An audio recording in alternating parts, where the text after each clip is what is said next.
Welcome back to Around the Premier League. Francis Maxwell joining you here from TYT Sports. Joining me is the one and only, the True Geordie, and we're going to touch on so many juicy talking points from the Premier League's action. So once again, Jose Mourinho steals the headlines after a dire performance at the hands of Liverpool, who were pretty impressive, to be honest. And then another talking points, Everton smacking 6 goals for the first time since 2007. James Vardy consistently scoring. Seems like he's not got a bit of early season luck. He's continuing it right through. So without further ado, let's get to the True Geordie. First of all, how was your weekend, mate? Doing good? It's all right, mate. I mean, after Newcastle drew, I was a little bit like hope for a win. We deserved a win out of that game, really. Apart from Jack Butland having an absolute worldie. But He's a then goalkeeper, man. He's going to uh, be. he's the next big thing, mate. Quite Yeah, frankly, he is destined to be England goalkeeper. yeah. But then it's a bit average, and then Sunderland went and conceded 6, and I was like, actually, a 0-0 draw isn't that bad, is it? Well, let's get straight to that then, because that's what I was going to touch on. I know you've got your own best of the week, and surprisingly, both of them, I think, are coming from Liverpool, coming from the Scousers. So they'll be happy to know that they're making our best of the week, probably the first time and last time they'll ever get in there, but we may as well give them their credit. So Everton bangs 6 past Sunderland. Kone grabbing a hat-trick and then gets rewarded with a contract extension. I think that's not bad, considering he's not really performed that great, but he scores 3 goals and like, all right, here you go, mate. There's another contract. We'll extend it. Because, to be honest, Everton need to continue to keep their firepower happy, I would say, because the last time they did do that was 2007, and they're not known for being the team that scores that many goals. But do you think they were just impressive, or do you think Sunderland were just shite? I mean, Newcastle, historically we've been terrible against Sunderland, lost 6 in a row, obviously. But the first 5 games, we're absolutely terrible. Sunderland deserved to win those. But even Newcastle bossed Sunderland. Yeah. Historically, even when Sunderland deserved to win, the game off the back of that, they're usually terrible. So I kind of seen this coming. I did bang Lukaku in my dream team. But Everton are a very decent team. And when they really click with Barkley and Lukaku and now Kone, who he kind of reminds us of Kanu. Yeah. He's not the main man. And he kind of is a striker, but he drifts out wide and he comes in from really awkward angles to pick up. And he's having a bit of an impact this season, to be fair to him. Yeah, he is, and I think he's used sparingly, right? And what I talked about before when I was asked about Everton, whether they could potentially put up a European spot, and they definitely can challenge for it. But it's as if they get the recipe right. You know what I mean? It's as if they're a chef, and every 2 or 3 weeks they'll get something bang on, and they'll make a masterpiece, and then they'll come out the next week and they'll just struggle. They won't find that form again. Maybe Martinez changes it a little bit too much, but I think if he sticks with the recipe of Barkley, as you mentioned, with Lukaku and Kone, because Lukaku's a good striker, right? But he can't do all the hold-up play and then finish it. He's not a naturally gifted finisher, I think. He's a big guy. He's hard-working. He's got a good touch. But if he has someone to work off, he's physically very gifted, but he's not technically as gifted, yes, is he? exactly. And that's what I think they need to kind of find that recipe. But let's move over to the other side of Liverpool. Well, very close side of Liverpool there is talking about the other Scousers who demolished Chelsea, to say the least, and seemed like they found some form. And the look on Jurgen Klopp's face, he reminds me like Filippo Inzaghi of managers. When they score, every goal is important to him. He's celebrating, he loves it, and that for me, if I'm a Liverpool fan,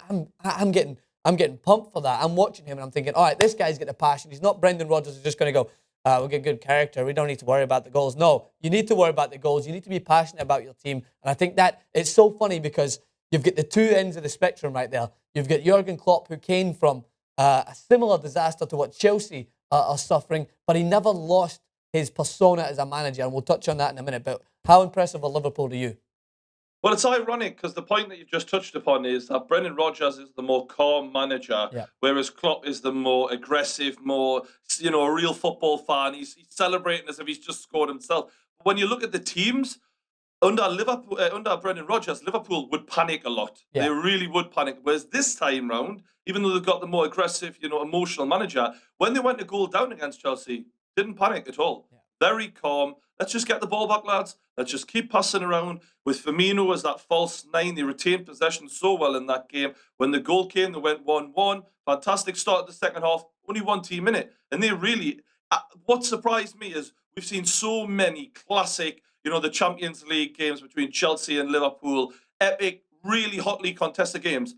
This was the most comfortable not even a big game. It was like Liverpool were just cruising for most of this. And they were cruising. And I know Coutinho is a phenomenal player, right? He's definitely so gifted and he stood out in this game. But the amount of space that he had in and around Chelsea's box was diabolical. So we'll touch on Jose Mourinho in a little bit. But I think with Jose Mourinho continuing to deflect away from everything, which I will show you in a press conference in a minute, he is allowing his players, I think, to get away with murder.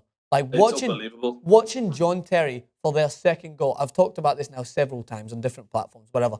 Go back and watch the second goal. He is either fucking the slowest defender. I know he's never been gifted with pace, but my God, he's either so slow or he's just thrown the towel in. He jogged back.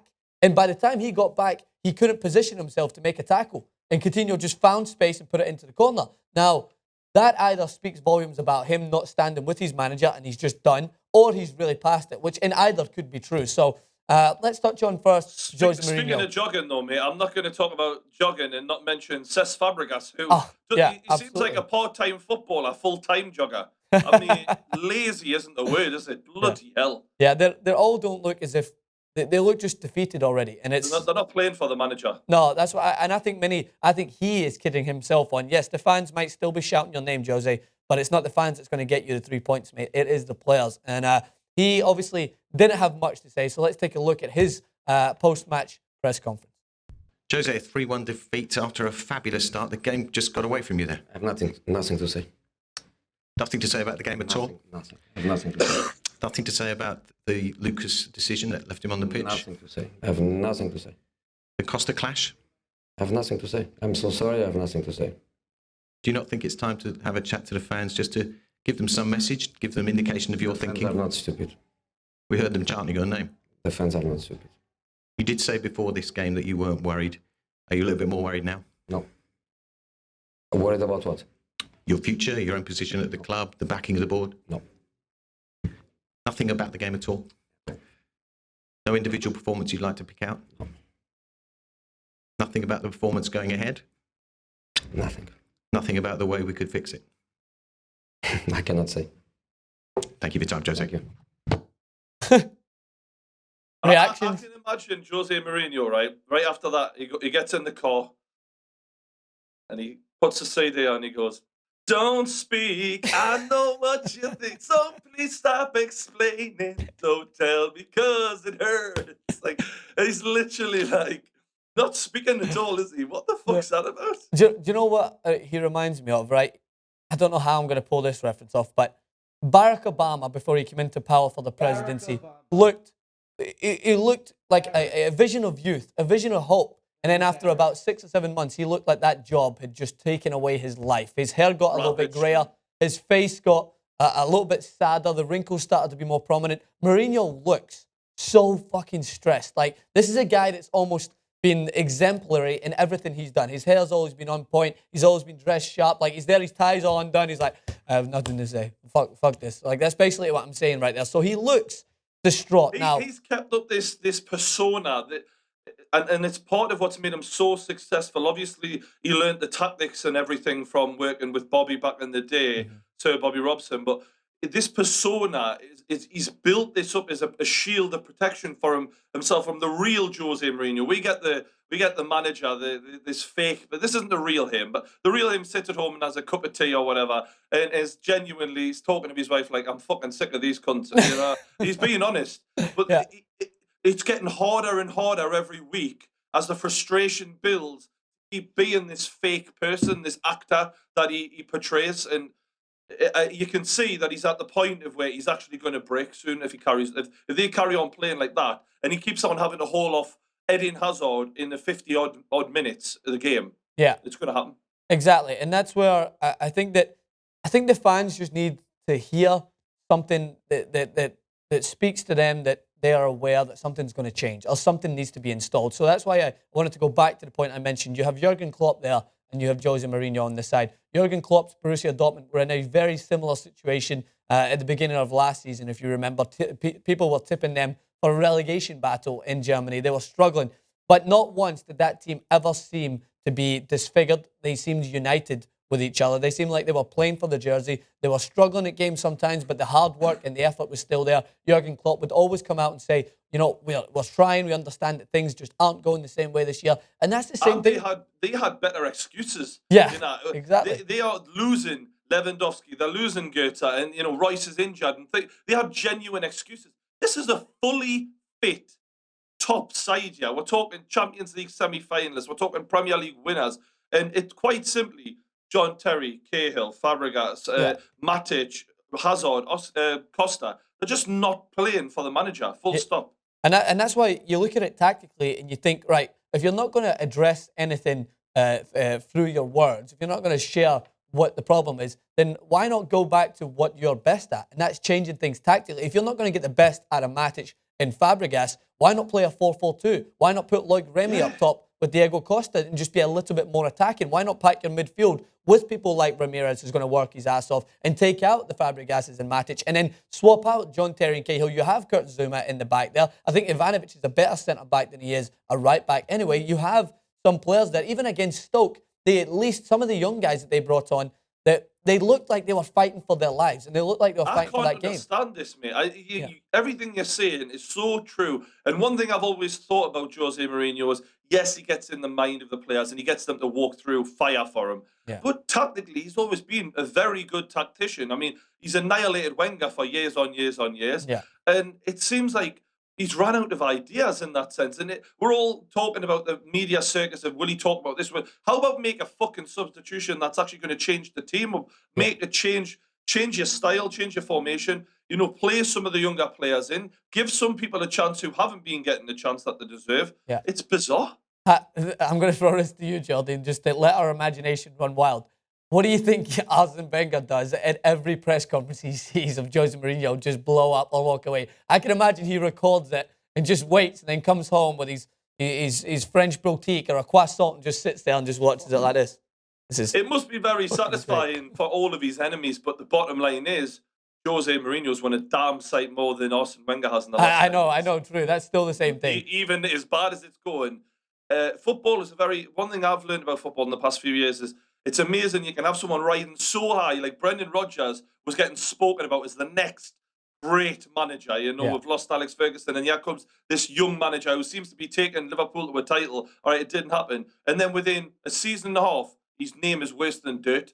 So just as Jose Mourinho's name is nothing right now, and we're talking the way we are, it wouldn't surprise me within 12 months he's managing someone else, Champions League semi-finalist, finalist, or whatever, and he's got the ability. But right now he's just not showing it for some reason. And that's why, and the final point on him before we move on to another manager I want to touch on before we end this clip is that's why I think these managers who are not just about getting the job done, but they're very much about everyone look at how good I am.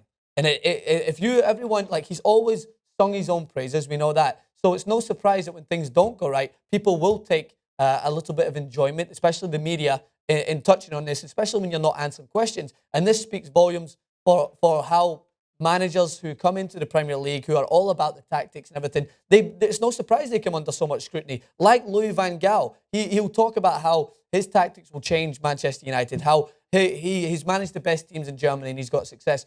Well, how can you manage all of those teams and you can't see that your captain is not going to score goals? You're playing such a gifted striker out wide left. Your fans are screaming that he's not a left winger, but he's just so stubborn. He's playing Juan Mata, who's a number 10, as a right wing.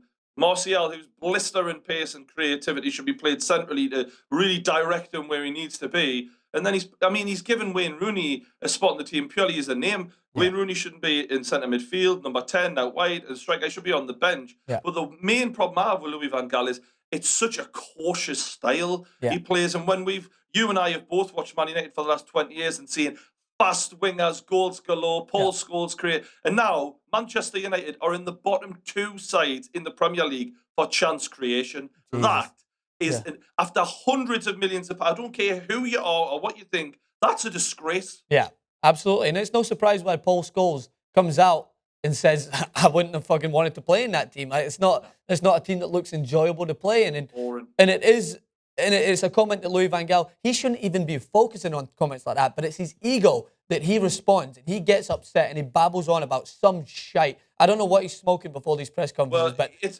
0-0, right? Man United, historically, one of the most famous things you think of Man United, you think of if it's 0-0 or it's draw 2-2, whatever, Man United are going to be the one to win it. If anyone's going to win it, it's Man United. Bayern Munich, all of that, right? We remember all those famous times. 0-0. Crystal Palace, they're not exactly the biggest club in the world, right? Yeah. And Crystal Palace are the ones pushing for the win. yeah, Fucking exactly. hell, man. Unbelievable. All right, well, that's. I think we covered both of our worst. And is there anyone else you like to throw in amongst the mix? I think Louis van Gaal and Jose Mourinho are both taking the cake this week for me. Yeah, I'll just before we end this, mate, I'll just kick the boot in it. Sunderland, mate, utter shite, absolute shite club, shite, silly little club. And what I really loved about them is they kept banging on about 6 in a row, and it's all I heard. I was tweeting. It must be in the hundreds of thousands I've been tweeted. 6 in a row, 6 in a row last week. I thought you're so dedicated to the number 6. You went and conceded 6 and left yourselves on 6 points. Well fucking done, you stupid cunts.